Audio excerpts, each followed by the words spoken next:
Democratic Congressman Khanna of California is a member of the House Committee on Oversight and Reform, and he joins me now. And Congressman, I want to start with this email that's an indicator of the scope of the plot that was unearthed by the committee that you serve on. This is an email to Rosen and Donahue on December 28th. And he explains the Georgia letter we reported last night. It says, attached is a draft letter concerning the broader topic of election irregularities of any kind. The concept is to send to the governor, speaker, and president pro tem of each relevant state to indicate that in light of time urgency and sworn evidence of election irregularities presented to courts and the legislative committees, the legislators thereof should each assemble and make a decision about elector appointment in light of their deliberations. That's the Jeffrey Clark plot, it appears. Chris, that is the smoking gun. It's unnerving how close Trump came to using the full weight of the Justice Department to overturn the election result.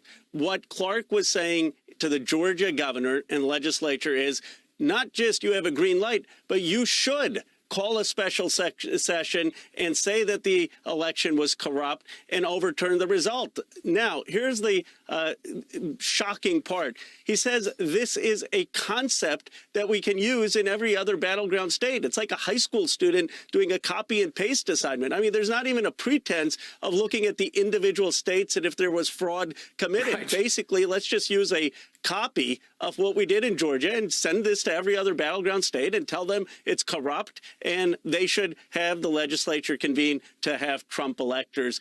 It is amazing how close Trump came to subverting our democracy. Yeah, and we should note that Trump says this now, and we got those famous notes from Donahue, who's serving as the deputy to Jeffrey Rosen during this period of time. And again, I'm getting all this through the reporting and the documents. It seems fairly rock solid that Rosen and Donahue really did do the right thing here. But this, of course, is Trump saying, don't expect you to do that, meaning don't expect you to overturn the election. Just say the election was corrupt. Leave the rest to me and Republican congressmen. So that's December 21st. Like at that point, they really did have a plan. And I think that this has been a little slow to dawn on the American people, and it's kudos to your committee for unearthing this, that there really was a plan. It was not just the wheel-spinning, cringe-inducing carnival that was Sidney Powell and Lynn Wood and Rudy Giuliani.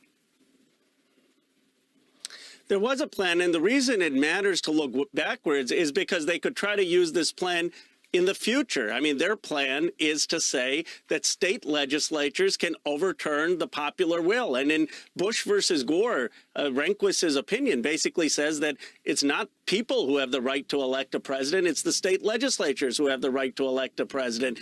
And what Trump was saying is we're going to have the Justice Department cast aspersions, say it's corrupt, and then have Republican state legislatures vote for a slate that would elect Trump.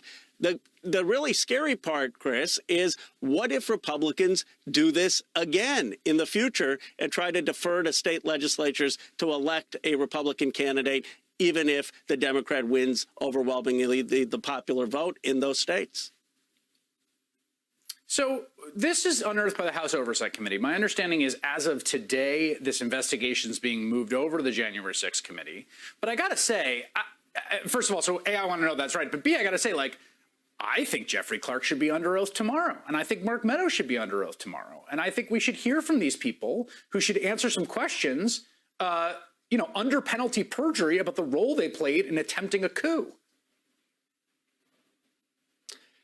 Absolutely. I think they both need to answer questions. I do think that we need to coordinate with the Justice Department because I think in Clark's case, there's criminal exposure. I mean, if really what he was doing is sending copy and paste letters to states with no underlying even differentiation, that needs to be done. So the Oversight Committee is still going to be involved, but the Speaker is doing the right thing by consolidating it in the Select Committee, and the oversight staff that have been exceptional will be working with the Select Committee to get to the bottom of it and the facts. All right, Congressman Khanna, thank you so much for making some time with us tonight.